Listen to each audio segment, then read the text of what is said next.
다들 겁먹지 마시오. 우리에겐 이제 한국이 있어. 중국에 국어라는 것도 더는 끝입니다. 경제 보좌관의 외침에 푸틴의 미간이 좁아졌습니다. 석유는 헐값에 뺏기고 불량 부품을 비싸게 사야 하는 비열한 독점의 늪. 러시아가 벼랑 끝에 몰린 순간 정보국장이 내민 사진 속엔 믿기 힘든 광경이 담겨 있었습니다.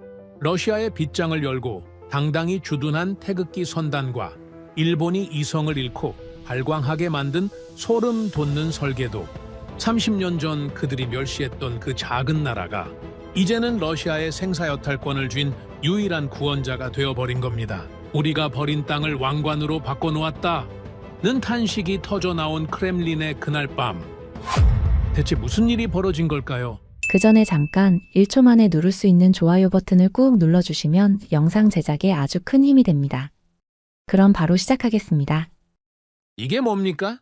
화면 속에서 우리 병사들이 오토바이를 타고 돌격하고 있었습니다. 전차가 아니었습니다. 장갑차도 아니었죠. 오토바이였습니다. 전차와 장갑차가 부족합니다. 제공권마저 장악하지 못해 값싼 드론에 속수무책으로 당하고 있습니다. 맨몸으로 돌격하는 일도 생겨났습니다. 화면을 꺼버렸습니다. 더 볼 필요가 없었죠. 저는 알렉세이 모로조프, 러시아 군수총국 부국장입니다. 일주일이면 끝난다던 전쟁이었습니다. 하지만 지금 사상자는 100만 명을 넘어서고 있었고 세계 2위 군사대국의 병사들은 오토바이로 전쟁을 치르고 있었습니다. 무기가 부족하다는 건 군수 책임자인 제가 철저히 실패했다는 뜻이었습니다. 돌이켜보면 우리는 처음부터 미쳐 있었습니다. 2022년 2월 작전 개시 직전이었죠. 참모회의에서 작전 일정이 발표됐습니다. 72시간 내 수도 진입, 일주일 내 항복 접수. 아무도 의문을 제기하지 않았습니다. 저도 마찬가지였죠. 세계 2위 군사대국이 저 작은 나라 하나 못 끝낸다는 건 상상조차 할 수 없는 일이었으니까요. 군수물자는 2주분 준비하면 충분하겠습니까? 제가 그렇게 물었을 때 참모장이 웃으며 대답했습니다. 2주요? 그 전에 끝납니다. 저도 웃었습니다. 그때는 그게 당연했으니까요. 러시아의 군사력이라면 일주일도 길다고 생각했죠. 전차만 수천 대, 전투기만 수백 기, 미사일은 셀 수도 없었습니다. 부족한 건 아무것도 없다고 믿었어요. 하지만 전쟁이 시작되자 모든 것이 달라졌습니다. 첫 번째 이상 징후는 3일 만에 나타났죠. 수도 진입은커녕 선두부대가 멈춰 섰습니다. 보급선이 끊겼습니다. 연료가 부족합니다. 저는 귀를 의심했습니다. 세계 최대 산유국의 군대가 연료가 부족하다니요? 어떻게 된 겁니까?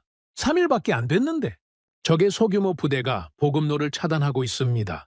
예상 밖의 저항입니다. 예상 밖. 그 말이 시작이었습니다. 그 뒤로 저는 그 말을 수백 번 듣게 됐죠. 예상 밖의 저항, 예상 밖의 피해, 예상 밖의 장기화. 모든 것이 예상 밖이었습니다. 일주일이 지났습니다. 항복은 없었죠. 한 달이 지났습니다. 전선은 교착 상태에 빠졌습니다. 석 달이 지나자 참모회의의 분위기가 완전히 바뀌었습니다. 처음에 웃던 얼굴들이 사라졌죠. 대신 그 자리를 침묵이 채우고 있었습니다. 현재까지 전차 손실이 1,500대를 넘었습니다. 보고를 듣는 순간 숨이 멎는 것 같았습니다. 1,500대요. 우리가 자랑하던 기갑 전력의 절반 가까이가 석 달 만에 녹아내린 겁니다. 어떻게 이런 일이 가능합니까? 제가 물었지만 명확한 답을 내놓는 사람은 아무도 없었죠. 대전차 미사일입니다. 서방에서 지원한 휴대용 미사일의 전차가 속수무책으로 당하고 있습니다.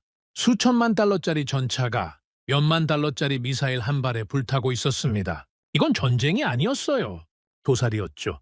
하늘도 마찬가지였습니다. 제공권을 장악하겠다던 계획은 첫 주에 무너졌죠. 방공망이 예상보다 촘촘합니다. 전투기 손실이 계속 늘고 있습니다. 제공권 없는 전쟁이 어떤 건지 아십니까? 하늘을 빼앗기면 지상군은 벌거벗은 것과 다름없습니다. 어디서 공격이 올지 모르죠.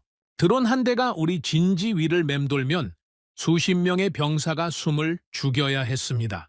그리고 그 드론이라는 게 웃기지도 않는 물건이었습니다.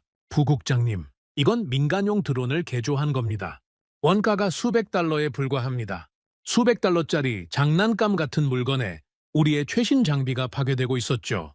세계 2위 군사대국이라는 자부심이 수백 달러 앞에서 무너지고 있었습니다. 6개월이 지나자 저는 매일 아침 보고서를 펼치는 게 두려워졌습니다. 사상자 30만 돌파, 석 달 뒤 사상자 50만 돌파, 또 석 달 뒤 사상자 80만. 숫자가 올라갈 때마다 제 안에서 무언가가 무너져 내렸습니다. 이건 제가 알던 전쟁이 아니었어요. 제가 30년간 준비해온 전쟁이 이런 모습일 리가 없었죠. 그 즈음이었습니다. 전선에서 올라온 영상 하나가 저를 완전히 무너뜨렸죠. 병사들이 방탄복도 없이 참회 웅크리고 있었습니다. 총알은 부족했고 식량은 이틀째 끊긴 상태였죠.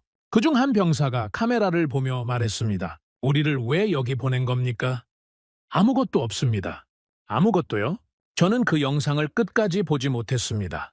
군수총국 부국장으로서 그 병사에게 무기를 대지 못한 건 저였으니까요. 전쟁이 2년을 넘기자 참모회의에서 더 이상 승리를 이야기하는 사람은 없었습니다. 대신 모두가 같은 질문을 품고 있었죠. 이걸 어떻게 끝냅니까? 아무도 답하지 못했습니다. 저도 마찬가지였어요. 그런 어느 날이었습니다. 오후 브리핑이 끝나고 참모 하나가 제 책상 위에 서류 봉투를 올려놓았죠. 부국장님, 이건 좀 보셔야 할 것 같습니다. 뭡니까? 중동 전장 분석 보고서입니다. 그런데 좀 이상한 데이터가 있습니다.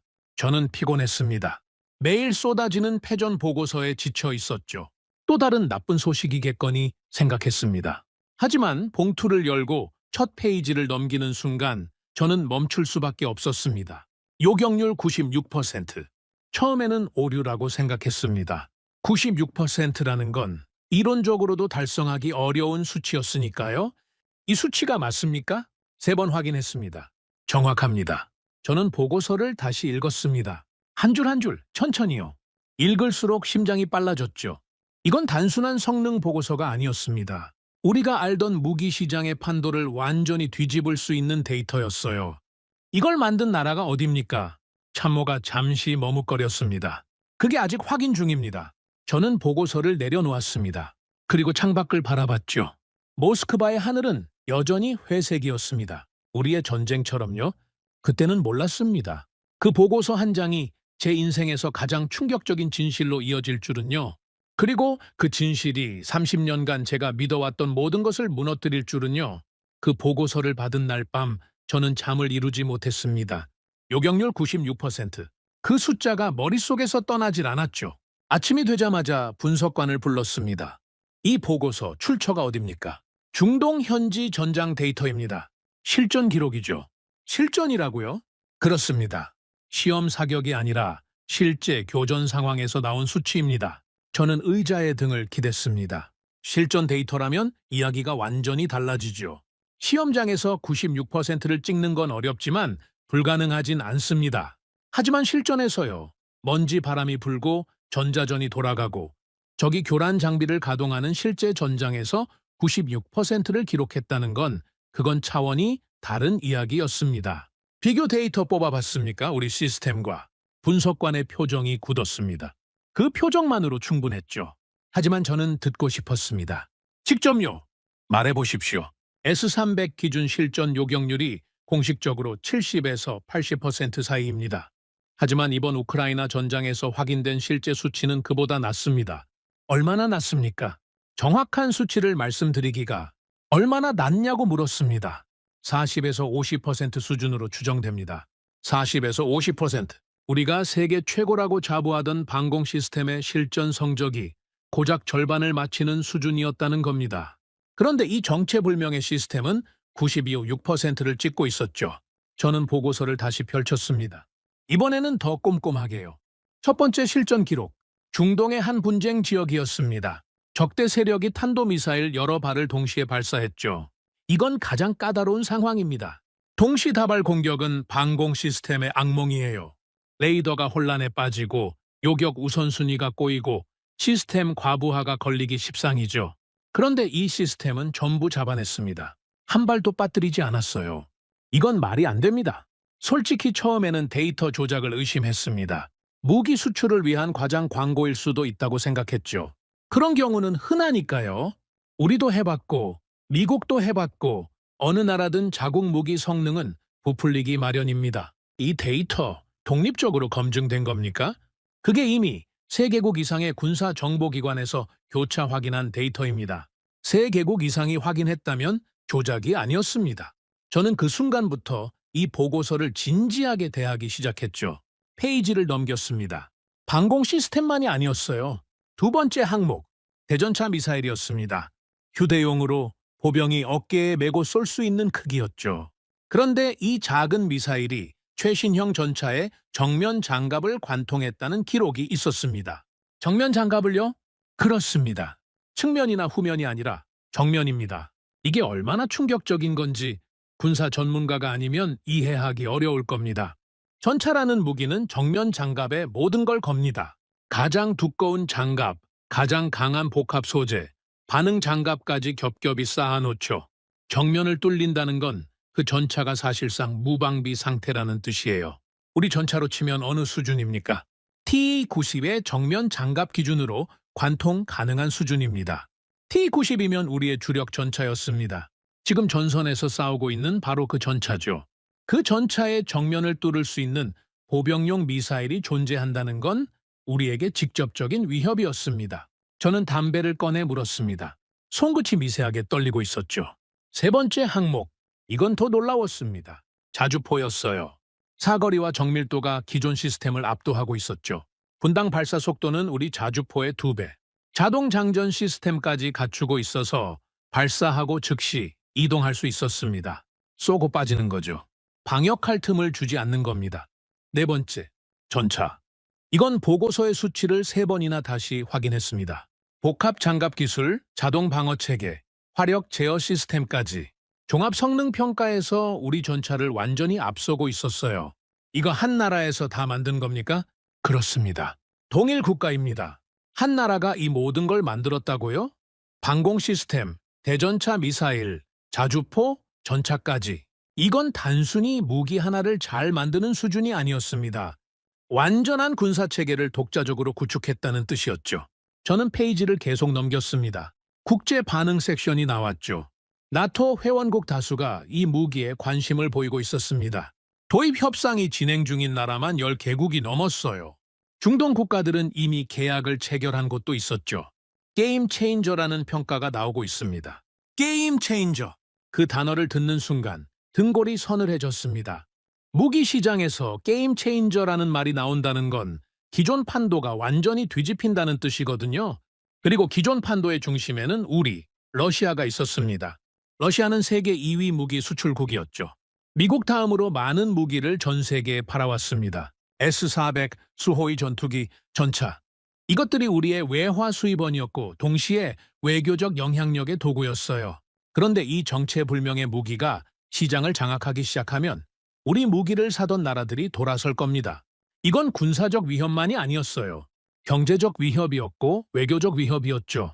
기존에 우리 시스템을 도입했던 국가들 중에서도 전환을 검토하는 곳이 나오고 있습니다. 뭐라고요? 인도, 이라크, 알제리 등이 이 새로운 시스템과 비교 평가를 진행 중이라는 정보입니다. 인도는 우리의 최대 무기 수입국이었습니다. 수십 년간 러시아 무기를 사온 나라였죠. 그 인도마저 다른 곳을 바라보고 있다니요. 저는 자리에서 일어났습니다. 창가로 걸어갔죠. 모스크바의 겨울은 매서웠지만 제 등을 타고 흐르는 식은땀이 더 차가웠습니다. 30년간 이 자리에서 일하면서 러시아 무기의 경쟁력에 의문을 품어본 적이 없었습니다. 우리가 최고는 아닐지라도 미국 다음 가는 위치는 확고하다고 믿었죠. 그건 흔들리지 않는 사실이라고 생각했어요. 그런데 지금 어디선가 나타난 정체불명의 시스템이 우리를 밀어내고 있었습니다. 우리 무기로 전쟁을 치르면서 참패하고 있는 이 시점에 세계는 이미 다른 선택지를 찾고 있었죠. 저는 다시 책상으로 돌아왔습니다. 보고서를 들어 마지막 페이지를 확인하려 했죠. 제조국 정보는 어디 있습니까? 마지막 페이지에 있을 겁니다. 하지만 부국장님, 분석관이 무언가를 말하려다 멈췄습니다. 그 표정이 묘했어요. 놀라움도 아니고 두려움도 아니었죠. 뭐라고 해야 할까요? 당혹. 그게 가장 가까운 표현이었습니다. 왜 그렇습니까? 직접 확인하시는 게 나을 것 같습니다. 저는 마지막 페이지로 손을 뻗었습니다. 종이를 넘기는 그 짧은 순간이 이상하게 길게 느껴졌죠. 군수총국에서 30년을 일하면서 수천 건의 보고서를 넘겼지만 그날처럼 손이 무거웠던 적은 없었습니다. 페이지가 넘어갔습니다. 제조국란에 적힌 이름을 보는 순간 저는 숨을 멈췄습니다. 그 이름은 제가 예상한 어떤 나라도 아니었습니다. 미국도 이스라엘도 프랑스도 독일도 아니었죠. 그건 제가 30년 전에 직접 무기를 넘겨줬던 나라였습니다. 그때 저는 알 수 없는 감정에 휩싸였습니다. 놀라움이었을까요? 공포였을까요? 아니면 그 둘이 뒤섞인 무언가였을까요? 한 가지는 확실했습니다. 그 순간부터 제가 믿어왔던 모든 것이 흔들리기 시작했다는 거죠. 대한민국 보고서 마지막 페이지, 제조국란에 적힌 이름이었습니다. 저는 그 세 글자를 한참 동안 바라봤습니다. 한 번 읽고, 두 번 읽고, 세 번 읽었죠. 글자가 바뀌길 바랐는지도 모릅니다. 하지만 아무리 읽어도 거기엔 똑같은 이름이 적혀 있었습니다. 이게 정확한 겁니까? 세 번 교차 확인한 데이터입니다. 한국이라고요? 나만? 그렇습니다. 저는 보고서를 내려놓았습니다. 아니, 솔직히 말하면 손에서 떨어뜨렸다는 표현이 더 맞겠죠. 한국, 대한민국, 제가 그 나라에 대해 알고 있던 건 뭐였습니까? 삼성 텔레비전을 만드는 나라, 현대 자동차를 만드는 나라, K-팝이라는 걸 하는 나라, 그 정도였습니다. 군사적으로는 솔직히 한 번도 진지하게 생각해 본 적이 없었어요. 아니, 더 정확하게 말하겠습니다. 우리는 그 나라를 무시하고 있었죠. 러시아 군수총국에서 한국의 군사력을 논의한 적이 있었냐고요? 없었습니다. 단 한 번도요. 위협평가 보고서에서 한국이 언급된 적이 있었냐고요? 기억나지 않습니다. 우리의 관심은 항상 미국, 나토, 중국이었죠. 한국은 거기에 끼지도 못하는 나라였습니다. 그런 나라가 요격률 96%짜리 방공 시스템을 만들었다고요? 다른 데이터도 전부 한국입니까? 대전차 미사일, 자주포, 전차까지 전부 한국산입니다. 전부. 그 단어가 저를 때렸습니다. 하나가 아니었어요.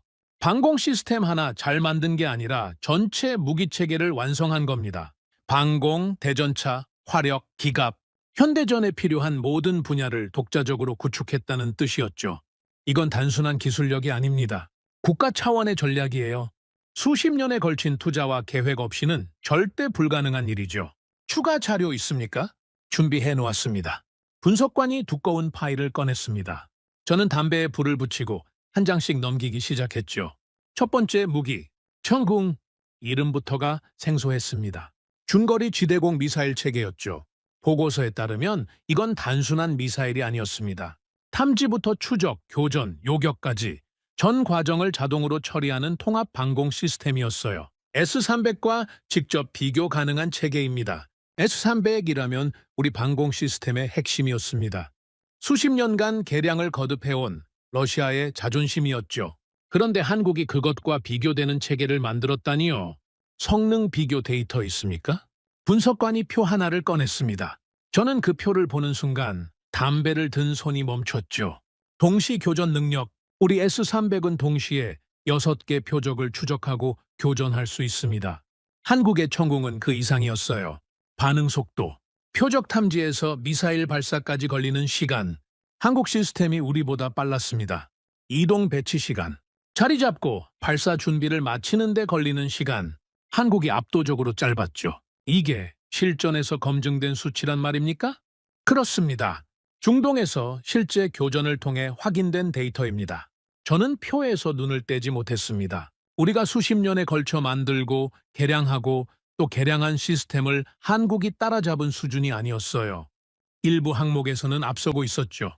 두 번째 무기, 형웅. 대전차 미사일이었습니다.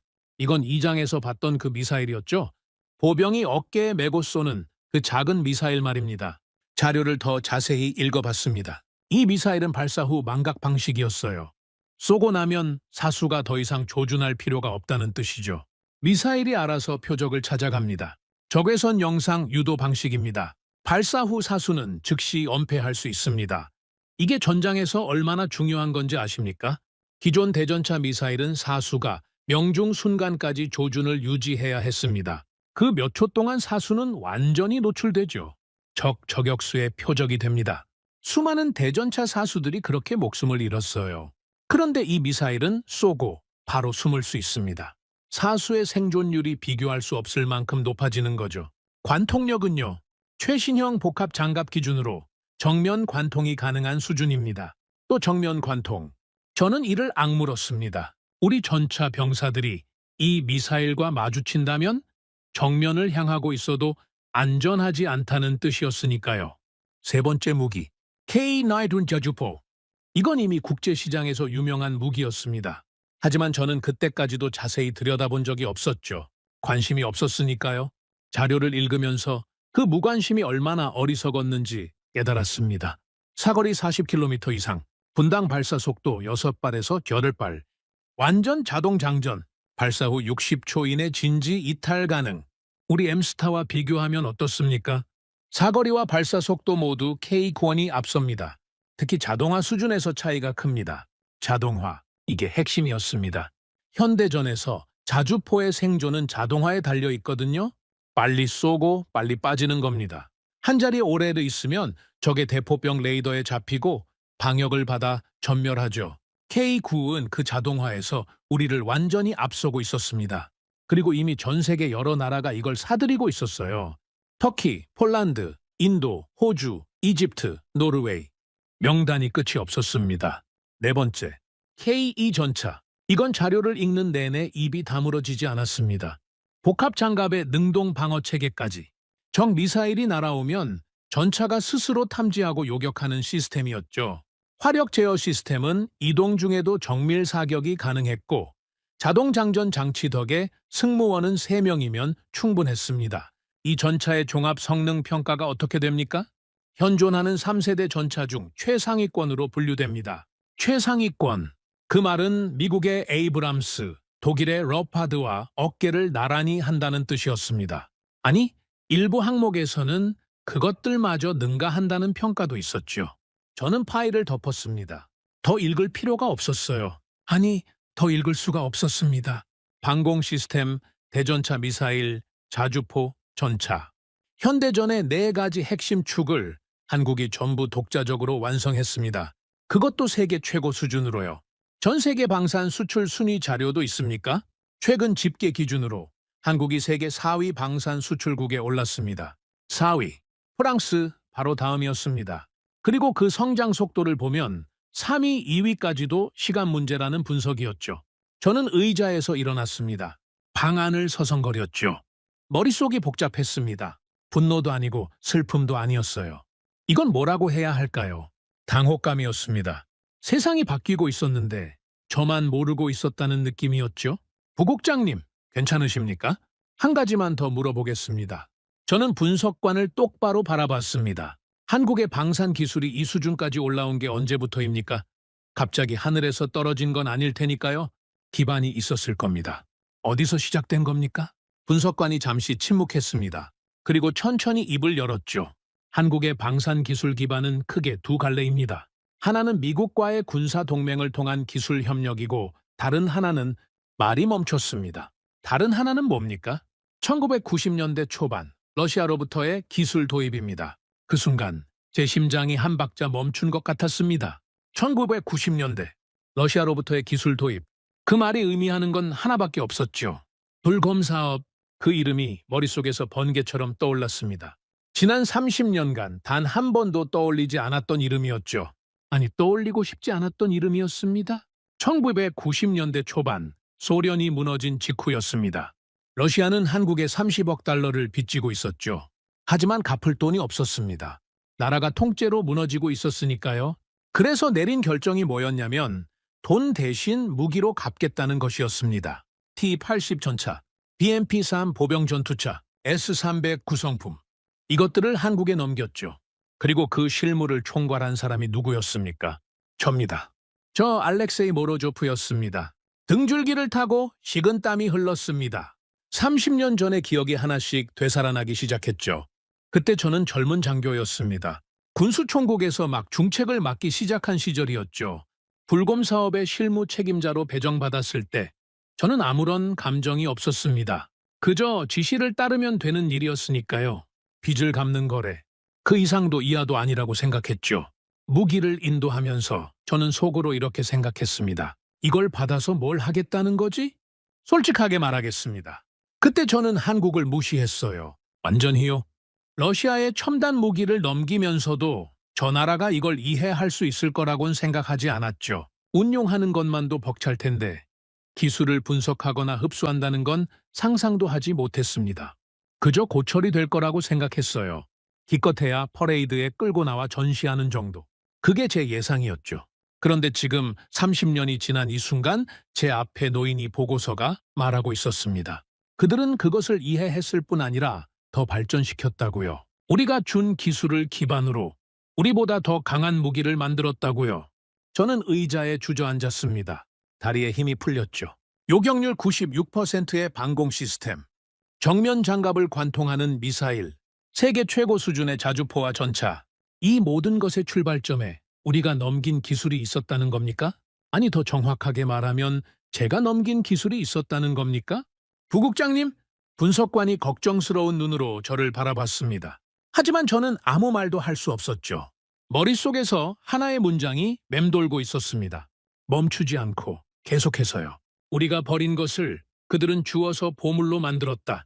그리고 그 보물은 지금 전 세계를 장악하고 있었습니다. 창밖을 봤습니다.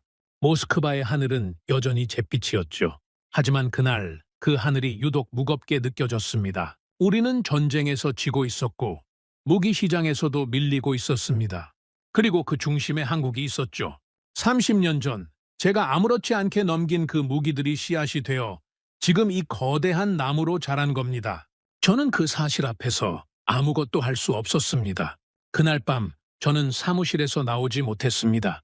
불을 끄고 어둠 속에 앉아 있었죠.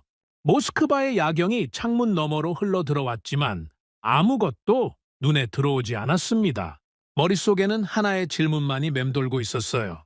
어디서부터 잘못된 겁니까?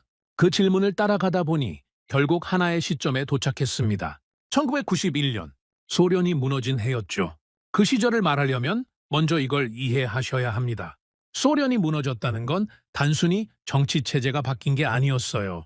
세상이 통째로 뒤집힌 겁니다. 하루아침에요. 어제까지 존재하던 나라가 오늘 사라졌습니다.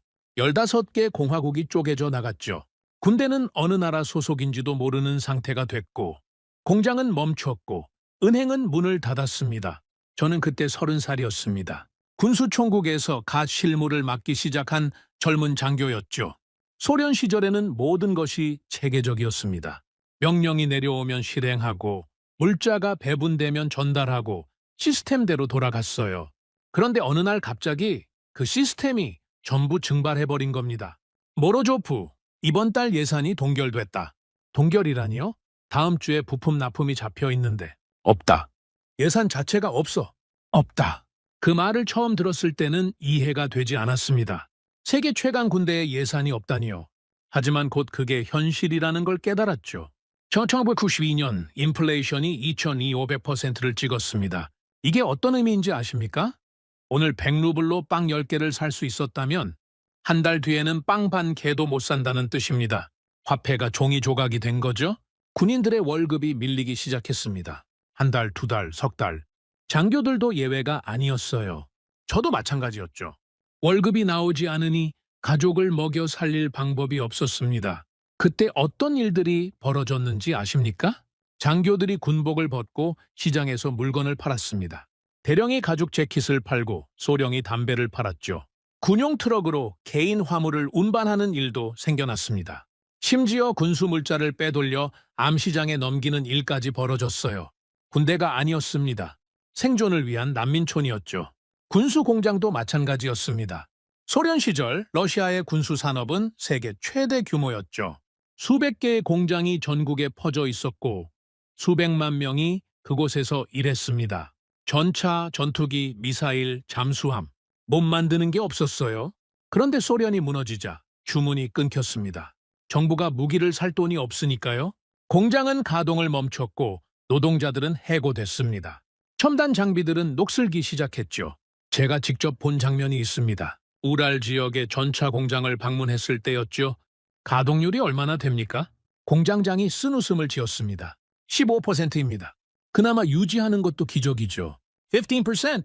소련 시절에는 24시간 3교대로 돌아가던 공장이었습니다. 그 공장이 15%로 겨우 숨만 쉬고 있었어요. 생산 라인 사이를 걸었습니다. 절반 이상의 기계가 멈춰 있었죠. 먼지가 쌓여 있었고 부품들이 바닥에 흩어져 있었습니다. 한쪽 구석에는 완성되지 못한 전차 차체가 방치되어 있었어요. 녹이 슬기 시작한 상태였죠. 저건 언제부터 저 상태입니까? 8개월째입니다. 엔진을 납품받지 못해서 조립을 못하고 있습니다. 8개월 동안 방치된 전차. 그게 그때 러시아의 현실이었습니다. 이런 상황에서 한국이 등장했죠. 1990년 소련이 무너지기 직전이었습니다. 당시 한국의 노태우 대통령이 소련과 수교를 맺었죠. 그리고 경제협력의 일환으로 한국이 소련에 30억 달러의 차관을 제공했습니다. 30억 달러. 지금 기준으로 보면 대단한 금액이 아닐 수도 있습니다. 하지만 1990년대 초반의 러시아에게 그건 생명줄이었죠. 이 돈이 없으면 어떻게 됩니까? 제가 상부에 물었을 때 돌아온 답은 간단했습니다. 국가 기능이 마비된다. 과장이 아니었어요. 그 돈으로 최소한의 식량을 수입하고 최소한의 산업을 유지하고 최소한의 행정을 돌렸습니다. 한국에 30억 달러가 없었다면 러시아는 말 그대로 무너졌을 겁니다. 문제는 그 다음이었죠. 돈을 갚아야 했습니다. 하지만 갚을 돈이 없었어요. 인플레이션 전해 500%의 나라에서 30억 달러를 어떻게 마련합니까? 수출할 물건도 없었습니다. 석유와 가스 말고는 팔 게 없었는데 그마저도 가격이 바닥이었죠. 그때 누군가가 제안을 했습니다. 무기로 갚으면 어떻겠습니까? 처음 그 말을 들었을 때 저는 농담인 줄 알았습니다. 국가의 핵심 군사 자산을 빚 갚는 데 쓴다고요? 그건 자존심의 문제가 아니라 안보의 문제였어요. 그건 불가능합니다. 우리 핵심 무기를 넘길 수는 없습니다. 제가 반대했죠. 하지만 제 위의 사람들은 생각이 달랐습니다. 모로조프, 현실을 보십시오. 우리에게 선택지가 있습니까? 하지만 이건 선택지가 있냐고 물었습니다. 없었습니다. 선택지는 없었죠. 그렇게 불곰 사업이 시작됐습니다. 러시아가 한국의 빚을 무기로 갚는 인류 역사상 유례없는 거래였죠. 그리고 그 실무를 총괄하라는 명령이 제게 떨어졌습니다. 모로조프, 자네가 맡게. 저요? 왜 제가? 자네가 가장 적임자야. 무기 체계를 가장 잘 아는 사람이 관리해야 손실을 최소화할 수 있으니까. 손실을 최소화하라. 그게 제 임무였습니다. 넘기되 최대한 덜 넘기라는 뜻이었죠. 저는 목록을 작성하기 시작했습니다. 한국에 넘길 무기 목록이었죠. 첫 번째 원칙을 세웠습니다. 최신형은 절대 넘기지 않는다. 구형 혹은 퇴역 예정 장비만 넘긴다. 이렇게 하면 우리 전력에 미치는 영향을 최소화할 수 있다고 판단했어요. T-80 전차. 당시 기준으로는 현역이었지만 이미 TI 군실 개발이 진행 중이었습니다. 넘겨도 큰 손실은 아니라고 판단했죠. BMP-3 보병 전투차. 성능은 우수했지만 대량 생산 체제가 갖춰져 있어서 몇 대 넘기는 건 문제가 되지 않았습니다. S-300 관련 구성품. 이건 좀 고민이 됐어요. 방공 시스템의 핵심이었으니까요. 하지만 완전한 시스템이 아니라 일부 구성품만 넘기면 괜찮다고 판단했습니다. 그 외에도 여러 장비가 목록에 올랐죠. 총 금액이 30억 달러 상당이 될 때까지 하나씩 채워 넣었습니다. 목록을 완성하고 저는 스스로에게 이렇게 말했습니다. 괜찮다. 이건 구형 장비들이야. 저 나라가 이걸 받아서 뭘 할 수 있겠어? 기껏해야 분해해서 구경하는 정도겠지. 핵심 기술을 이해할 능력은 없을 거야. 그게 제 판단이었습니다. 30년 전 30살의 알렉세이 모로조프가 내린 판단이었죠. 첫 번째 선적이 이루어지던 날을 아직도 기억합니다. 항구에 거대한 화물선이 정박해 있었죠. 전차들이 하나씩 선적되고 있었습니다. 녹색 위장 도료가 칠해진 T-80 전차가 크레인에 매달려 공중으로 올라가는 모습을 저는 묵묵히 지켜봤어요. 옆에 서 있던 동료 장교가 중얼거렸습니다. 이게 맞는 건가? 선택의 여지가 없었습니다. 알라. 하지만 이걸 받는 나라가 한국이잖아. 만약 저들이 뭘 어쩌겠습니까? 운용하는 것만으로도 벅찰 텐데. 저는 그렇게 잘라 말했습니다. 확신에 차 있었죠. 당시 한국군에 대한 우리의 평가는 간단했습니다. 미국에 의존하는 군대, 자체 기술력은 미미, 무기 개발 경험 부족, 러시아의 첨단 기술을 이해할 인프라가 없는 나라. 그게 우리가 알고 있던 한국이었어요. 전차가 배 안으로 사라지는 걸 보면서 저는 아무런 불안감도 느끼지 않았습니다. 그저 빚을 갚는 거래일 뿐이라고, 이건 별일 아니라고 스스로를 납득시켰죠. 두 번째 선적, 세 번째 선적이 이어졌습니다. BMP-3가 실렸고 S-300 구성품이 실렸고 각종 기술 자료가 함께 넘어갔죠. 매번 선적이 이루어질 때마다 저는 서류에 서명했습니다. 확인자란에 제 이름이 찍혔어요. 알렉세이 모로조프. 그때 한국 측 인수단이 와 있었습니다. 젊은 장교들이었죠. 저보다 훨씬 어려 보였습니다. 그들은 무기를 인수받으면서 하나하나 꼼꼼하게 확인했어요. 사진을 찍고 메모를 하고 서로 뭔가를 열심히 토론하고 있었죠. 동료 장교가 그 모습을 보며 비웃었습니다. 저것 봐. 사진 찍고 메모하고. 대학생 견학 온 줄 아나? 저도 웃었습니다. 그때는 그게 웃긴 장면이었으니까요. 하지만 지금 30년이 지난 이 순간 떠올려 보면 그때 웃었던 제 자신이 한심하기 짝이 없습니다. 그 젊은 장교들은 견학을 온 게 아니었어요. 그들은 연구하러 온 겁니다. 한 글자도 빠뜨리지 않으려고, 한 부품도 놓치지 않으려고 목숨을 걸고 기록하고 있었던 거죠. 우리는 그걸 몰랐습니다. 아니, 알려고 하지 않았죠. 모든 선적이 완료된 후 저는 보고서를 올렸습니다. 불곰 사업 1차 이전 완료. 핵심 기술 유출 없음. 전력 영향 미미. 핵심 기술 유출 없음. 제가 직접 쓴 문장입니다. 그때는 그게 사실이라고 믿었어요. 구형 장비를 넘겼을 뿐이고 완전한 시스템을 준 것도 아니고 한국이 이걸 역설계할 능력은 없다고 확신했으니까요. 그 보고서에 제 서명이 들어갔습니다. 알렉세이 모로조프, 군수총국 실무 책임자. 결론 위험 없음. 30년이 지난 지금 그 보고서가 얼마나 처참하게 틀렸는지 깨달았습니다. 저는 사무실 서랍을 열었습니다. 오래된 파일 하나를 꺼냈죠. 불곰 사업 기록 파일이었습니다. 30년간 한 번도 열어보지 않았던 파일이에요. 먼지가 수북이 쌓여 있었죠. 파일을 열고 당시 이전 목록을 확인했습니다. 그리고 옆에 오늘 받은 보고서를 나란히 놓았죠. TA-80 전차를 넘겼습니다. 30년 후 한국은 K2 전차를 만들었죠. 세계 최고 수준의 전차를요. BMP-3를 넘겼습니다. 30년 후 한국은 독자적인 보병 전투차를 완성했죠. S-300 구성품을 넘겼습니다. 30년 후 한국은 청웅을 만들었습니다. 요격률 96%의 괴물을요. 줄을 그으며 비교할수록 손이 떨렸습니다. 연결선이 너무나 명확했거든요. 우리가 넘긴 것들이 하나하나 한국의 독자 무기로 재탄생해 있었습니다. 우연이 아니었어요. 설계도면 위에 그려진 것처럼 정확하고 체계적인 진화였죠. 저는 펜을 내려놓았습니다. 그리고 두 손으로 얼굴을 감쌌죠. 30년 전 항구에서 전차가 배에 실리는 걸 보며 웃었던 제가 떠올랐습니다. 한국 장교들이 사진을 찍는 걸 비웃었던 제가요. 핵심 기술 유출 없음이라고 보고서를 올렸던 제가요. 그때 저에게 묻고 싶었습니다. 당신이 넘긴 그 고철이 30년 후에 당신의 나라를 위협할 무기가 될 줄 알았습니까? 당연히 몰랐겠죠. 상상도 못했을 겁니다. 하지만 모른다는 건 면죄부가 되지 않습니다. 결과는 이미 눈앞에 있었으니까요. 저는 창밖을 바라봤습니다. 모스크바의 새벽이 밝아오고 있었죠. 회색 하늘 사이로 희미한 빛이 스며들고 있었습니다.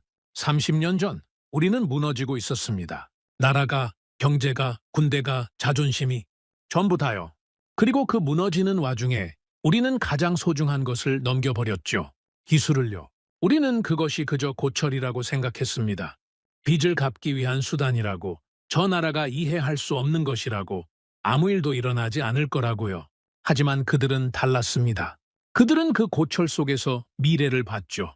그리고 30년에 걸쳐 그 미래를 현실로 만들었습니다. 우리가 버린 것을 그들은 보물로 바꿔놓은 겁니다. 그리고 지금 그 보물 앞에서 무너지고 있는 건 우리였습니다. 잠을 자지 못한 채 맞이한 아침이었습니다. 저는 출근하자마자 분석관을 불렀죠. 전날 밤새 머릿속을 맴돌았던 질문을 던져야 했습니다. 한 가지만 답해 보십시오. 말씀하십시오. 우리가 넘긴 건 완성된 시스템이 아니었습니다. 구형 장비의 일부 구성품이었죠. 기술 문서도 핵심 부분은 빠져 있었고요. 그런데 어떻게 저걸 만들어냅니까? 이건 모방으로 되는 수준이 아닙니다. 분석관이 고개를 끄덕였습니다. 이 질문이 올 줄 알았다는 표정이었죠. 부국장님, 그 부분을 설명하려면 한국이라는 나라의 특성을 먼저 이해하셔야 합니다. 특성이라니요? 한국은 단순히 무기를 사는 나라가 아닙니다. 사서 뜯는 나라입니다. 사서 뜯는 나라. 그 표현이 묘하게 가슴에 꽂혔습니다. 자세히 설명해 보십시오. 분석관이 자료를 꺼냈습니다. 한국의 방산 기술 발전 과정을 정리한 보고서였죠. 저는 그날 오전 내내 그 자료에 매달렸습니다. 읽으면 읽을수록 제가 얼마나 한국을 과소평가했는지 뼈저리게 느꼈죠. 한국이 무기를 다루는 방식은 다른 나라들과 근본적으로 달랐습니다. 보통 무기를 수입하는 나라들은 어떻게 합니까? 받아서 씁니다. 매뉴얼대로 운용하고 고장나면 수출국에 수리를 맡기죠. 기술을 이해하려는 시도 자체를 하지 않는 경우가 대부분입니다. 비용도 많이 들고 인력도 부족하고 무엇보다 그럴 필요성을 느끼지 못하니까요. 중동 국가들이 그렇습니다. 천문학적인 돈을 들여 최신 무기를 사들이지만 기술 이전에는 관심이 없죠. 돈으로 사면 되니까요. 동남아시아 국가들도 마찬가지입니다. 러시아 전투기를 사들여도 정비는 러시아 기술진에게 맡기죠. 자체적으로 이해하려는 노력은 거의 없습니다. 하지만 한국은 달랐어요. 한국은 무기를 도입하면 가장 먼저 하는 일이 있습니다. 뭡니까? 분해합니다. 분해. 그 단어가 단순하게 들릴 수 있겠지만 의미하는 바는 전혀 단순하지 않았습니다. 나사 하나까지 전부 해체합니다. 모든 부품의 규격, 소재, 가공 방법을 기록하죠. 그리고 각 부품이 전체 시스템에서 어떤 역할을 하는지 분석합니다. 그건 역설계 아닙니까? 역설계를 넘어섭니다. 한국은 단순히 똑같은 것을 만들려고 분해하는 게 아닙니다. 왜 이렇게 설계했는지를 이해하려고 분해하는 겁니다. 왜? 그 한 글자가 핵심이었죠. 똑같이 만드는 건 모방입니다. 하지만 왜 그렇게 만들었는지를 이해하면 그건 더 이상 모방이 아니에요. 이해가 되는 순간 개량이 가능해지거든요. 원래 설계의 약점을 보완하고 자국 환경에 맞게 최적화하고 심지어 원본보다 더 나은 것을 만들 수 있게 되는 겁니다. 구체적인 사례를 들어보십시오. T-80 전차를 예로 들겠습니다. 분석관이 도면을 펼쳤습니다. 한국은 T-80을 인수한 후 완전 분해를 실시했습니다. 엔진, 변속기, 장갑, 화력 제어 시스템, 서스펜션, 모든 것을요. 특히 주목한 부분이 가스터빈 엔진이었습니다. 가스터빈이요? 그렇습니다. TI-80의 가스터빈 엔진은 당시 전차 기술의 정점이었죠. 한국은 이 엔진의 구조를 완벽하게 분석했습니다. 작동 원리, 냉각 시스템, 연료 소비 패턴까지.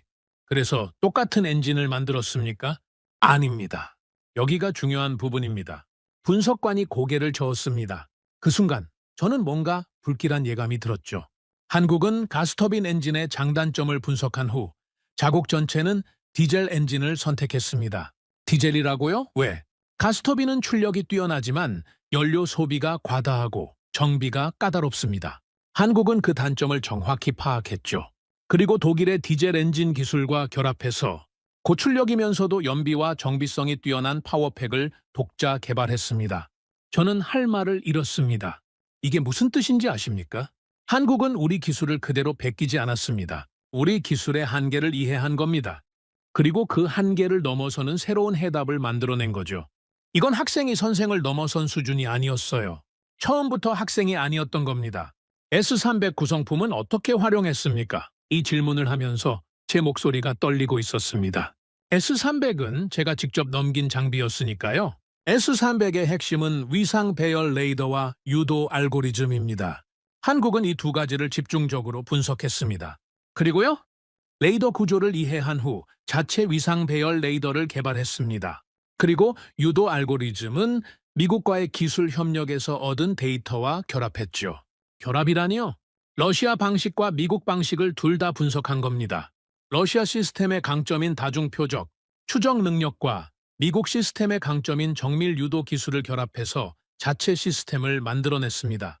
두 강대국의 기술을 동시에 이해하고 양쪽의 장점만 뽑아서 새로운 것을 만들었다는 겁니다. 이건 천재적인 접근이었습니다. 아니, 무서운 접근이었죠? 보통 무기 기술은 하나의 체계를 따릅니다. 러시아식이면 러시아식, 미국식이면 미국식.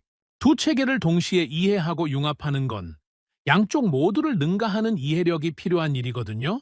그 결과물이 천궁입니까? 그렇습니다.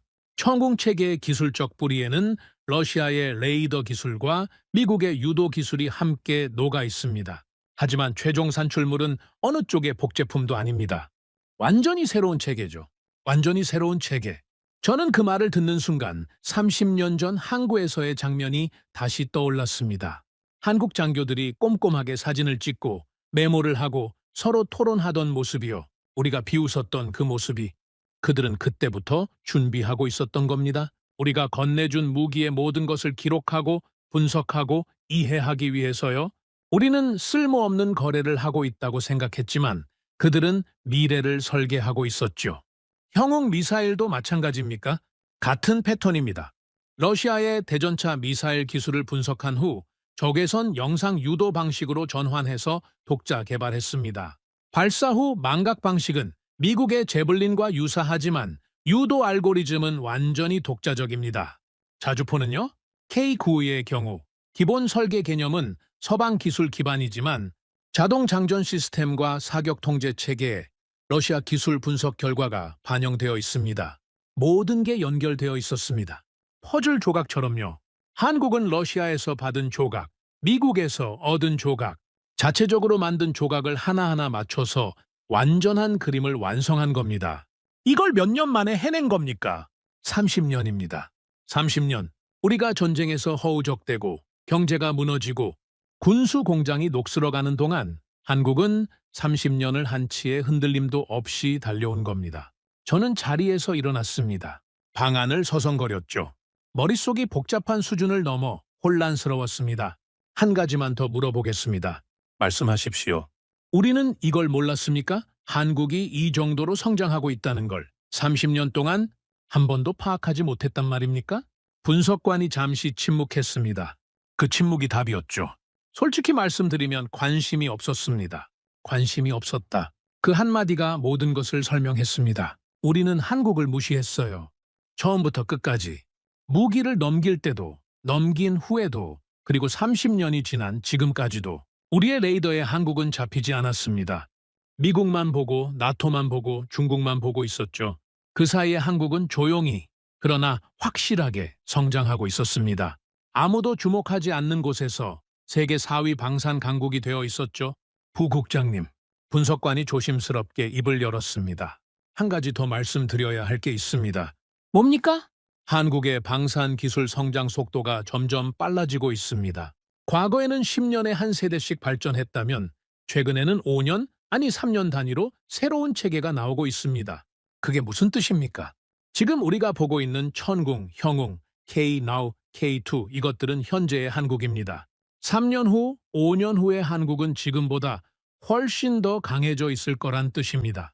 저는 그 말을 듣고 창가에 멈춰 섰습니다. 지금도 이미 우리를 앞서고 있는데 앞으로 더 빨라진다고요? 그 순간 저는 처음으로 이 상황의 본질을 이해했습니다. 이건 단순히 무기 하나의 문제가 아니었어요. 한국이라는 나라 자체가 문제였죠. 이 나라는 기술을 받으면 분해하고, 분해하면 이해하고, 이해하면 뛰어넘습니다. 그리고 한번 시작하면 멈추지 않죠. 우리가 넘긴 기술은 시작점에 불과했습니다. 한국은 그 시작점에서 출발해서 지금 우리가 도달하지 못한 곳까지 가 있었어요.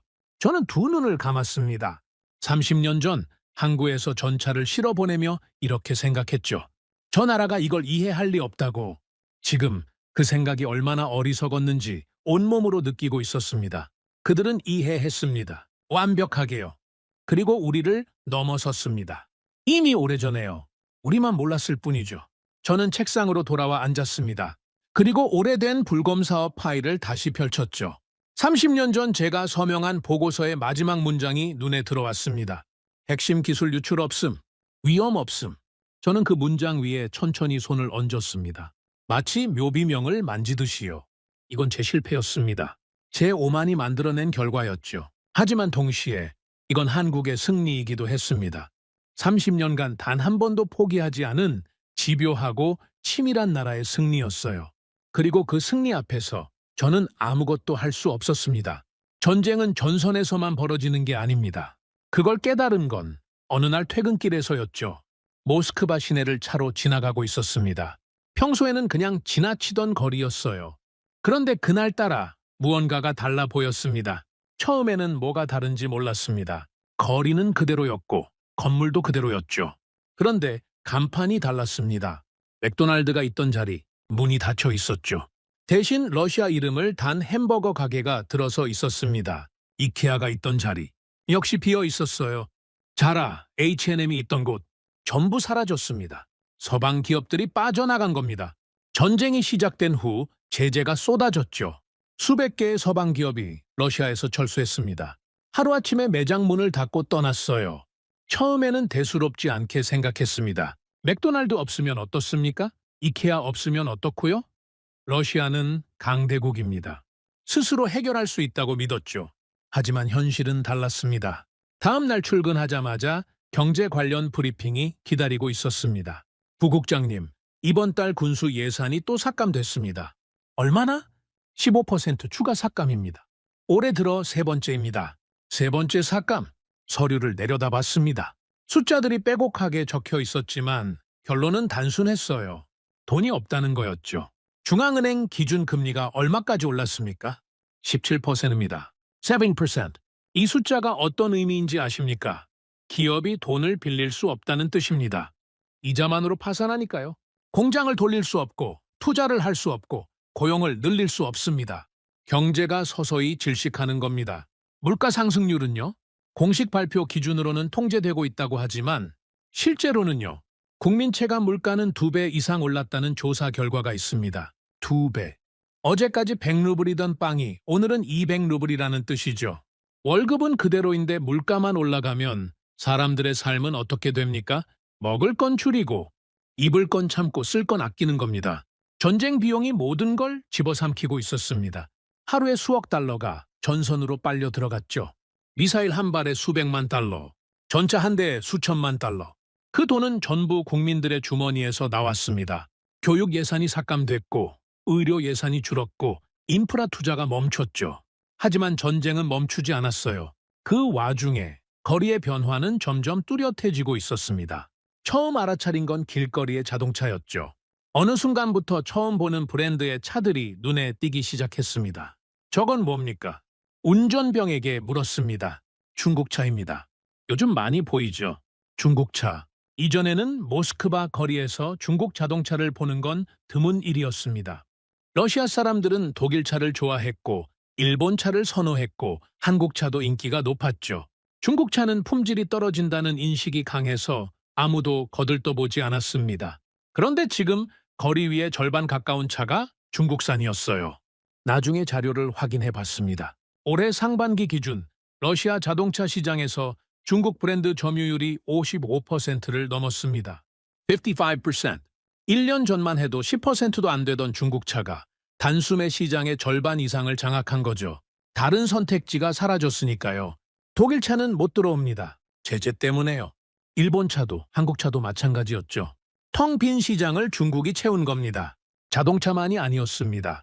스마트폰 시장에서 중국 브랜드가 60%를 넘었죠. 삼성이 빠진 자리, 애플이 빠진 자리를 전부 중국 제품이 차지했습니다. 가전제품도 의류도 화장품까지 서방 브랜드가 빠져나간 모든 자리에 중국 제품이 들어섰어요. 모스크바의 대형 쇼핑몰에 들어가 봤습니다.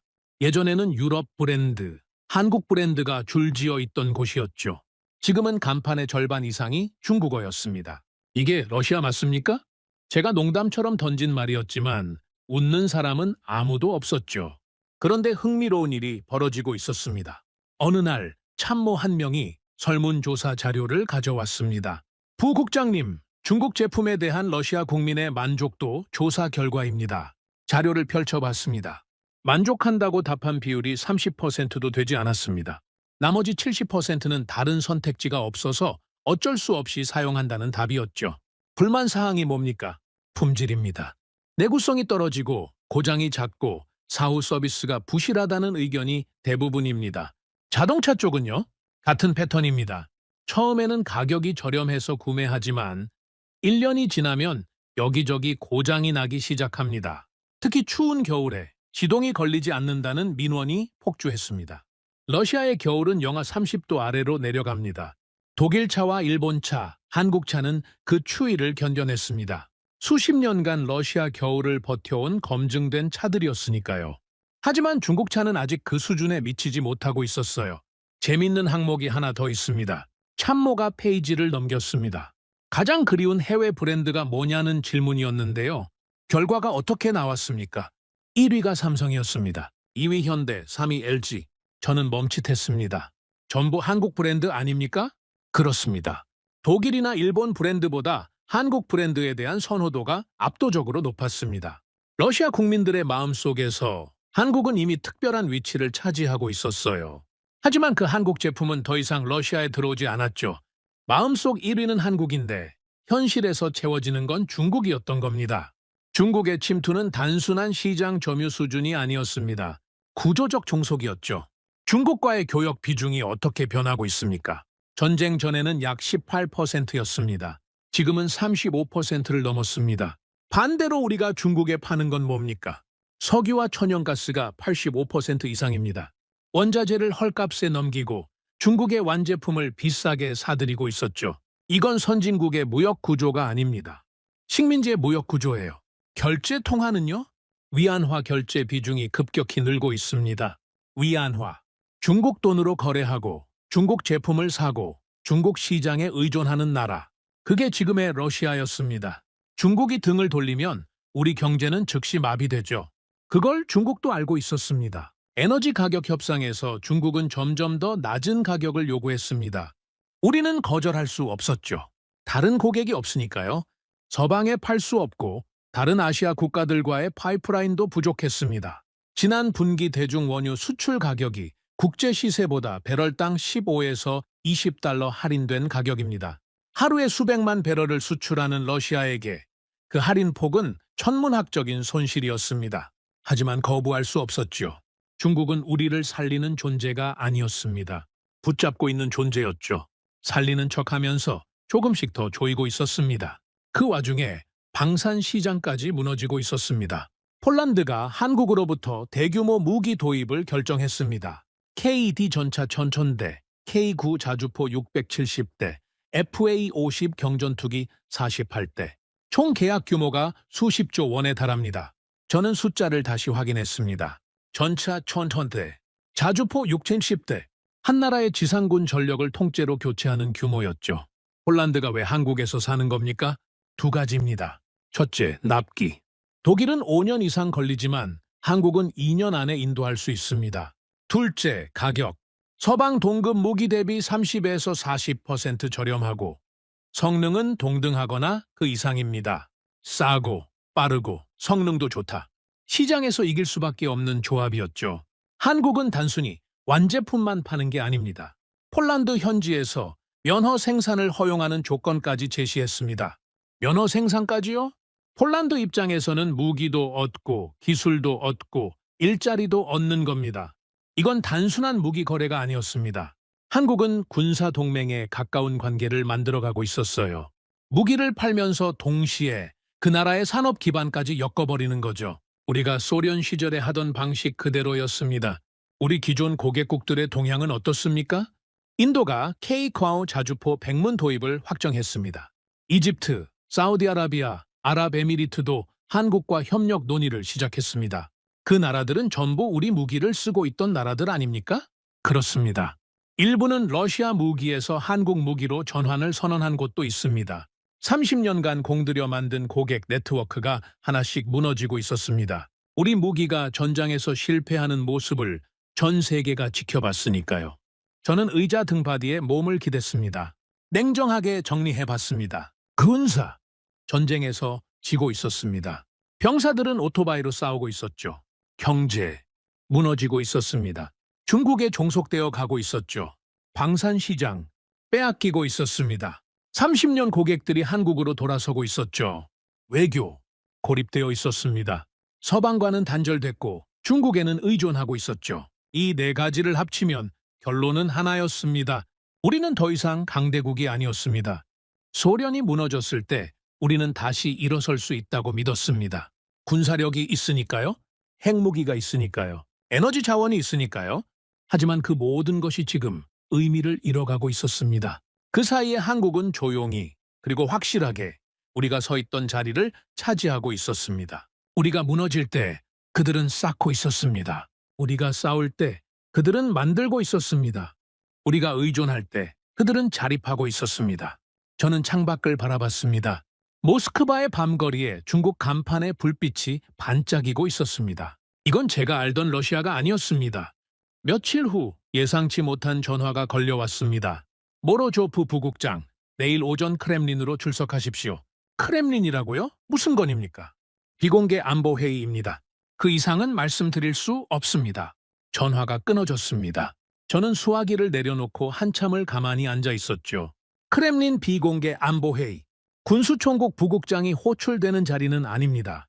보통은 국방장관, 참모총장, 정보기관 수장급이 참석하는 회의죠.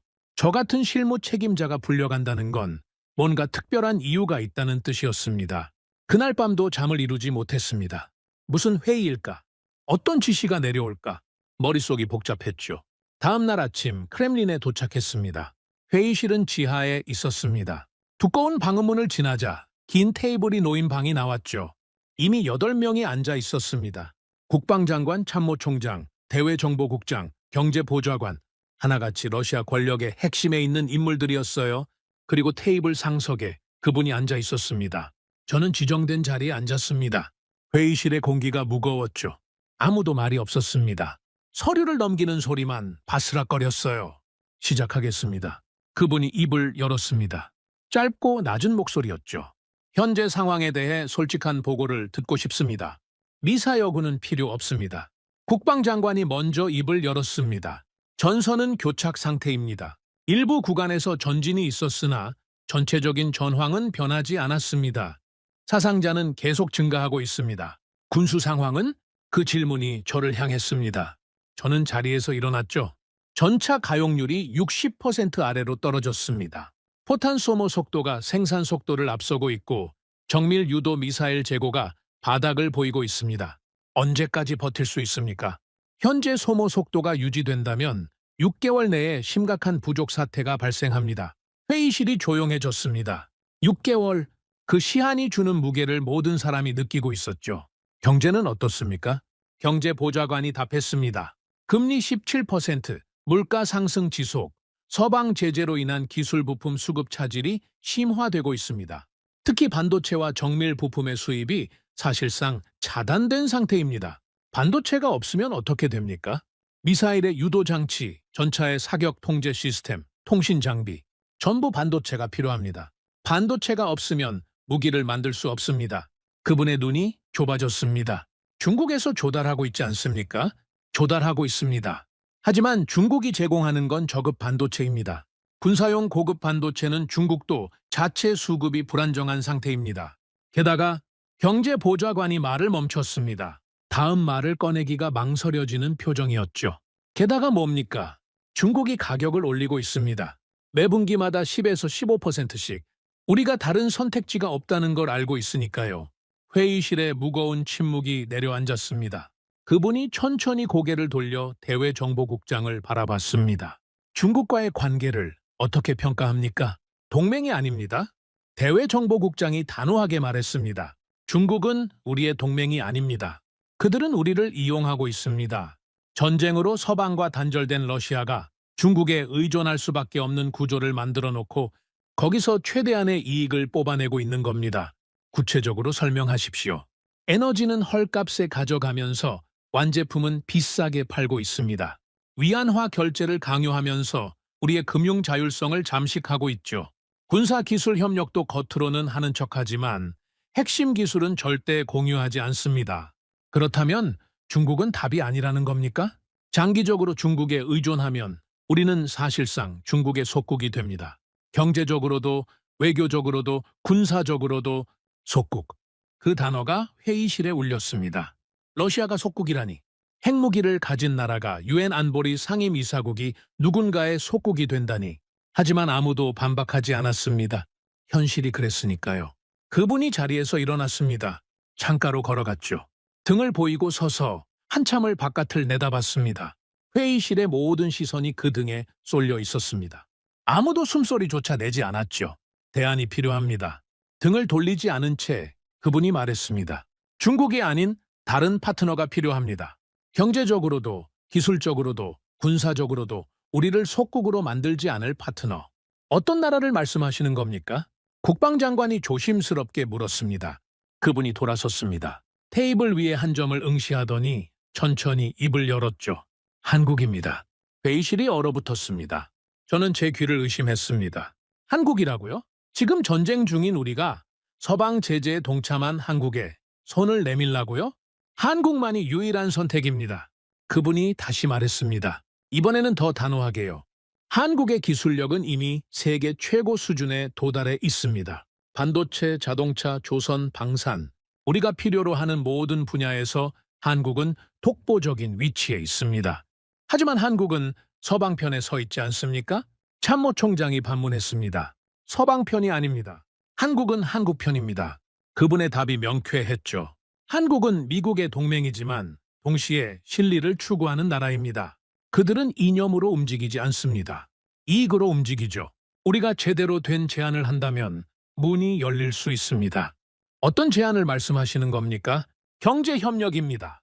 에너지, 자원, 북극 항로, 우리가 가진 것들을 한국이 원하는 방식으로 제공하고 그 대가로 기술과 투자를 받는 겁니다.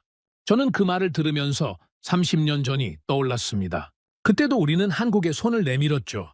30억 달러 차관, 갚을 돈이 없어서 무기로 대신 갚았던 그 거래 말입니다. 역사가 반복되고 있었습니다.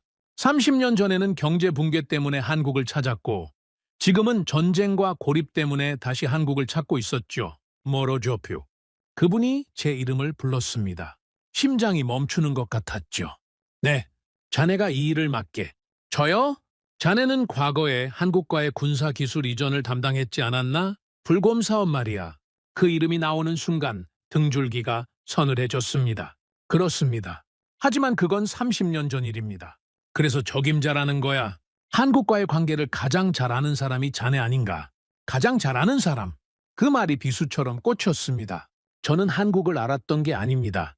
무시했던 겁니다. 30년 전 고철이나 줍는 나라라고 비웃었던 사람이 접니다. 그런 제가 지금 그 나라에 가서 고개를 숙이라는 겁니까? 구체적으로 어떤 임무입니까? 비공식 채널을 통해 한국 측과 접촉하게 우리의 의향을 전달하고 협력 가능성을 타진하는 거야. 한국이 받아들일 거라고 보십니까? 모르지. 하지만 시도는 해야 하지 않겠나? 저는 고개를 숙였습니다. 거절할 수 있는 상황이 아니었죠. 회의가 끝나고 저는 복도를 걸어 나왔습니다. 다리가 무거웠어요. 크렘린의 긴 복도가 끝없이 이어지는 것 같았죠. 복도 끝에서 창밖을 내다봤습니다. 모스크바 강이 보였죠. 회색 하늘 아래 강물이 느리게 흐르고 있었습니다. 한국, 그 이름을 속으로 되뇌었습니다. 30년 전 저는 한국에 무기를 넘기면서 이렇게 생각했죠. 저 나라가 이걸 이해할 리 없다고. 기껏해야 고철로 쓸 거라고. 우리와는 상대도 안 되는 나라라고. 그 나라가 지금 세계 4위 방산 강국이 되어 있었습니다. 우리의 고객들을 빼앗아가고 있었죠. 우리가 전장에서 무너지는 동안 세계 시장을 장악하고 있었습니다. 그리고 이제 우리는 그 나라의 도움을 요청해야 하는 처지가 됐습니다. 이것이 굴욕이 아니면 뭡니까? 사무실로 돌아온 뒤 저는 오래된 파일을 다시 꺼냈습니다. 불곰 사업 기록이었죠. 30년 전 제가 서명한 서류들, 무기 인도 확인서, 기술 자료 전달 목록, 한 장 한 장 넘기면서 그때의 기억이 되살아났습니다. 항구에서 전차가 실려 나가던 날, 한국 장교들이 사진을 찍으며 메모하던 모습, 동료와 비웃던 장면, 핵심 기술 유출 없음이라고 적어 올렸던 보고서, 모든 것이 선명하게 떠올랐죠. 그때 제가 넘긴 기술이 씨앗이 되어 지금 한국을 세계 정상에 올려놓았습니다. 그리고 그 한국에 지금 제가 무릎을 꿇으러 가야 하는 겁니다. 제가 심은 씨앗 앞에서 제가 고개를 숙여야 하는 거죠. 참모가 문을 두드렸습니다. 부국장님, 한국 측 비공식 채널 목록을 정리했습니다. 올려놓으십시오. 그리고 한 가지 말씀드릴 게 있습니다. 뭡니까? 한국 측에서 쉽게 응할 거라고 기대하지 않으시는 게 좋겠습니다. 알고 있습니다. 아닙니다, 부국장님. 제 말은 한국이 우리를 필요로 하지 않을 수도 있다는 뜻입니다. 그 말이 가슴에 박혔습니다. 30년 전에는 한국이 우리를 필요로 했습니다. 기술이 필요했고, 무기가 필요했고, 선진 군사 체계를 배울 대상이 필요했죠. 우리는 줄 수 있는 입장이었고, 한국은 받는 입장이었습니다. 지금은 완전히 뒤집혔습니다. 우리가 필요로 하는 건 한국의 기술이고, 한국의 산업이고, 한국의 투자입니다. 하지만 한국이 우리에게 필요로 하는 게 뭐가 있습니까? 석유요? 가스요? 그건 중동에서도 미국에서도 어디서든 살 수 있습니다. 우리가 유일한 공급자가 아니에요. 우리는 한국이 필요하지만 한국은 우리가 없어도 됩니다. 이 비대칭이 30년 전과 정확히 반대였습니다. 저는 창밖을 바라봤습니다. 해가 지고 있었죠. 모스크바의 하늘이 붉게 물들고 있었습니다. 그 붉은 빛이 마치 전장의 불꽃처럼 보였어요. 30년 전 우리는 모든 것을 가진 나라였습니다. 기술도 무기도 자존심도 그리고 그것들을 하나씩 잃어갔죠. 어떤 건 전쟁에서 잃었고 어떤 건 오만함에서 잃었고 어떤 건 무관심에서 잃었습니다. 그리고 지금 마지막으로 남은 것마저 내려놓아야 할 순간이 왔습니다. 자존심이요. 저는 책상 위에 연락처 목록을 집어들었습니다. 한국 측 비공식 채널, 그 종이가 유독 무겁게 느껴졌죠. 내일부터 저는 30년 전 제가 무시했던 나라에 연락을 해야 합니다. 그들 앞에서 러시아의 현실을 인정하고 도움을 요청해야 하죠. 무기를 넘겨줬던 손으로 이제는 손을 내밀어야 했습니다. 그로부터 며칠이 지났습니다. 저는 매일 사무실에 앉아 자료를 뒤졌죠. 한국에 관한 모든 것을요. 처음에는 군사 자료만 봤습니다. 청웅, 형웅, King엄, K2 이미 충분히 충격적이었죠. 하지만 더 파고들수록 제가 몰랐던 세계가 펼쳐졌습니다. 한국이라는 나라는 방산만 강한 게 아니었어요. 부국장님, 요청하신 한국 산업 전반 자료를 정리했습니다. 분석관이 두꺼운 파일을 가져왔습니다. 저는 그걸 펼치고 첫 페이지부터 읽기 시작했죠. 번도스, 세계 메모리 반도체 시장의 60% 이상을 한국이 장악하고 있었습니다. 60%라고요? 그렇습니다. 삼성과 SK 하이닉스 이 두 기업이 전 세계 메모리 반도체의 과반을 생산하고 있습니다. 반도체가 뭔지 아십니까? 현대 문명의 심장입니다. 스마트폰에도 자동차에도 미사일에도 인공위성에도 반도체가 들어가죠. 반도체 없이는 아무것도 작동하지 않습니다. 전투기도, 전차도, 방공 시스템도 반도체가 없으면 고철 덩어리일 뿐이에요. 바로 그 반도체의 60%를 한국이 쥐고 있었습니다. 우리 러시아는 어떻습니까? 자체 반도체 생산 능력이 사실상 없습니다. 서방 제재로 수입도 막혔죠. 중국에서 저급 반도체를 비싸게 사들이고 있는 게 현실이에요. 그런데 한국은 그 반도체를 만드는 나라였습니다. 세계에서 가장 많이 가장 잘 만드는 나라요. 페이지를 넘겼습니다. 조선업, 세계 고부가 가치 선박 시장의 70% 이상을 한국이 차지하고 있었습니다. 70%요? LNG 운반선, 초대형 컨테이너선, 해양 플랜트. 이런 첨단 선박은 사실상 한국만 만들 수 있습니다. 중국이 물량으로 추격하고 있지만 고부가 가치 영역에서는 한국을 따라잡지 못하고 있습니다. 러시아도 소련 시절에는 조선 강국이었습니다. 핵잠수함을 만들던 나라였으니까요. 하지만 지금은 민간 선박 하나 제대로 만들지 못하는 처지가 됐죠. 군함도 공기가 지연되고 예산이 부족하고 기술 인력이 빠져나가고 있습니다. 그런데 한국은 세계의 바다를 장악하고 있었어요. 자동차. 현대와 기아가 세계 3위 자동차 그룹이 되어 있었습니다. 3위라고요? 도요타, 폭스바겐 다음이란 말입니까? 그렇습니다. 그리고 전기차 분야에서는 더 빠르게 성장하고 있습니다. 30년 전 한국 자동차는 싸구려라는 이미지가 있었습니다. 저도 그렇게 알고 있었죠. 그런 나라가 지금 독일과 일본을 위협하는 자동차 강국이 되어 있었습니다. 배터리. 이건 더 놀라웠습니다. 전기차 배터리 시장에서 한국 기업들의 점유율이 세계 상위권입니다. LG, 삼성, SK, 이 세 기업이 글로벌 배터리 시장을 주도하고 있습니다. 배터리는 미래 에너지의 핵심입니다. 전기차만이 아니에요. 에너지 저장 시스템, 군사용 전원, 우주산업까지. 배터리 기술을 가진 나라가 미래를 가진 나라죠. 한국이 그걸 쥐고 있었습니다. 문화산업. 이건 자료를 읽으면서 솔직히 당혹스러웠습니다. 한국의 문화 콘텐츠 수출 규모가 연간 130억 달러를 넘었습니다. 문화 콘텐츠로 130억 달러요? K-팝, 드라마, 영화, 게임. 전 세계적으로 한류 열풍이 지속되고 있습니다. 넷플릭스 글로벌 순위에서 한국 드라마가 상위권을 독점하는 일이 빈번합니다. 저는 이 부분에서 잠시 멈췄습니다. 무기나 반도체는 이해가 됩니다. 국가가 전략적으로 투자하면 성장할 수 있는 분야니까요. 하지만 문화는 다릅니다. 문화는 돈만으로 만들 수 없어요. 국민의 창의력, 예술적 감성, 스토리텔링 능력, 이런 것들이 뒷받침되어야 하죠. 한국은 그걸 가지고 있었습니다. 무기도 만들고, 반도체도 만들고, 배도 만들고, 차도 만들면서 동시에 전 세계를 감동시키는 이야기까지 만들어내고 있었어요. 이 나라는 도대체 뭡니까? 저는 자료를 내려놓고 의자에 등을 기댔습니다. 천장을 올려다봤죠. 숫자들이 머릿속에서 맴돌았습니다. 번더시스 센터퍼센트, 고부가 선박 70%, 자동차 세계 3위, 방산 수출 세계 4위, 문화 콘텐츠 130억 달러. 이 모든 걸 인구 5천만 명의 나라가 해내고 있었습니다. 5천만이요? 러시아 인구의 3분의 1밖에 안 됩니다.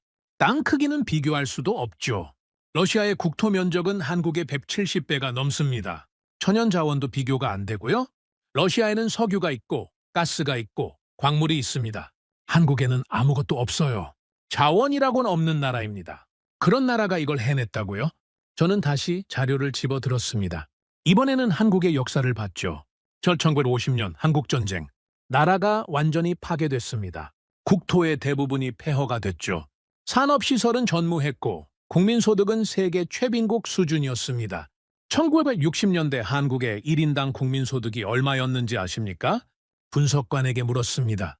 약 80달러입니다. 80달러. 지금 모스크바에서 저녁 한 끼 사먹는 비용보다 적었습니다. 그게 한 해 소득이었다는 겁니다. 아프리카의 가장 가난한 나라들보다도 못 살았죠. 세계 어디에서도 한국의 미래를 밝게 보는 사람은 없었습니다. 희망이 없는 나라, 가능성이 없는 나라. 그게 60년 전의 한국이었어요. 그런 나라가 지금 세계 10위권 경제 대국이 되어 있습니다. 반도체를 지배하고 바다를 지배하고 자동차를 만들고 무기를 팔고 문화로 세계를 사로잡고 있죠. 이건 기적이 아닙니다. 기적은 하늘이 내리는 거예요. 한국이 이룬 건 하늘이 내린 게 아닙니다. 사람이 만든 겁니다. 자원이 없으니까 사람에 투자했습니다. 교육에 모든 걸 걸었죠. 부모가 굶어도 자식은 학교에 보냈습니다. 그 결과 세계 최고 수준의 인적 자원을 만들어냈어요. 기술이 없으니까 배웠습니다. 어디서든 누구에게서든 미국에서 배우고 일본에서 배우고 심지어 우리 러시아에서도 배웠죠. 하지만 단순히 배운 데서 멈추지 않았습니다. 배운 것을 뛰어넘었어요. 매번 반드시. 시장이 없으니까 세계로 나갔습니다. 내수 시장이 작다는 건 약점이 될 수도 있습니다. 하지만 한국은 그 약점을 강점으로 바꿨죠. 처음부터 세계 시장을 목표로 삼았습니다. 그래서 모든 제품이 글로벌 경쟁력을 갖추고 있었어요. 저는 30년간 군수 분야에서 일하면서 수많은 나라의 군사력과 산업력을 분석해 왔습니다. 미국, 중국, 독일, 프랑스, 이스라엘. 강한 나라들은 많이 봤어요. 하지만 한국처럼 아무것도 없는 상태에서 이 모든 것을 이뤄낸 나라는 본 적이 없습니다. 미국은 광활한 땅과 풍부한 자원이 있었죠. 중국은 14억 인구가 있었고요.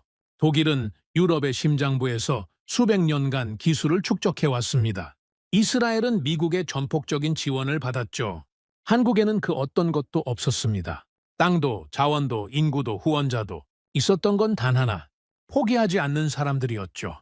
제가 특히 주목한 건 한국의 위기 대응 능력이었습니다. 1997년 외환위기, 나라가 파산 직전까지 몰렸죠. 국제통화기금에 구제금융을 신청해야 했습니다. 국가적 치욕이었어요. 그때 한국 국민들이 뭘 했는지 아십니까? 금을 모았습니다. 자기 집에 있는 금반지, 금목걸이, 금장신구를 가져와서 나라에 바쳤죠. 전 국민이 자발적으로요. 이 자료를 읽으면서 저는 한참을 멈춰야 했습니다. 나라가 위기에 빠졌을 때 국민이 자기 재산을 내놓는 나라. 이건 정부의 명령이 아니었습니다. 강제도 아니었죠. 국민 스스로가 나서서 나라를 살리겠다고 나선 겁니다. 러시아에서 이런 일이 가능하겠습니까? 솔직히 상상이 되지 않습니다. 그리고 한국은 그 위기를 3년 만에 극복했습니다. 구제금융을 예정보다 일찍 전액 상환했죠. 위기 이전보다 더 강해져서 돌아왔습니다. 무너질 때마다 더 강해지는 나라. 그게 한국이었습니다. 저는 창밖을 바라봤습니다. 모스크바의 겨울 하늘이 여전히 회색이었죠. 하지만 제 머릿속에는 한국이라는 나라의 궤적이 선명하게 그려져 있었습니다. 폐허에서 시작했습니다. 세계 최빈국이었죠. 아무도 관심을 주지 않았습니다. 아무도 가능성을 보지 못했어요. 하지만 그들은 스스로를 포기하지 않았습니다. 배우고 만들고 팔고 경쟁하고 실패하고 다시 일어섰죠. 60년, 70년을 한 번도 쉬지 않고 달렸습니다. 그 결과가 지금이었습니다. 반도체로 세계를 지배하고, 배로 바다를 장악하고, 자동차로 도로를 점령하고, 무기로 전장의 판도를 바꾸고, 문화로 사람들의 마음을 사로잡았습니다. 총 한 방 쏘지 않고 세계를 정복한 겁니다. 저는 다시 한번 정리해봤습니다. 이 전쟁에서 누가 이겼는지를요. 러시아는 전쟁을 시작했습니다. 그리고 모든 것을 잃고 있었죠. 군사력, 경제, 국제적 위상, 방산시장, 전부요.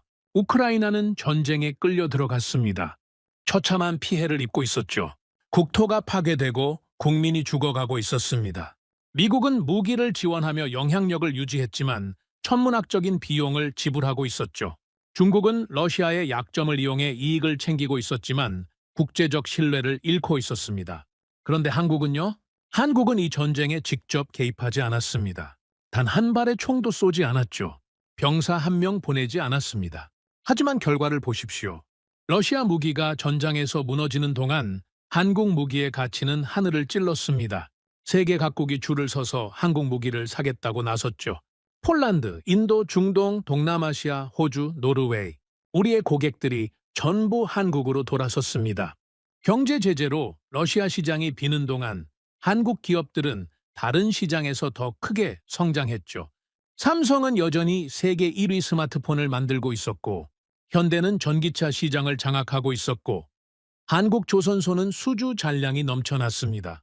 피 한 방울 흘리지 않고 모든 것을 얻은 겁니다. 저는 그 사실 앞에서 완전히 무너졌습니다. 우리는 싸웠습니다.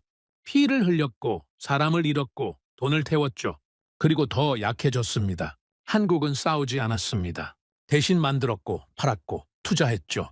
그리고 더 강해졌습니다. 전쟁에서 이기는 방법은 싸우는 것만이 아니었습니다. 한국은 그걸 보여줬어요.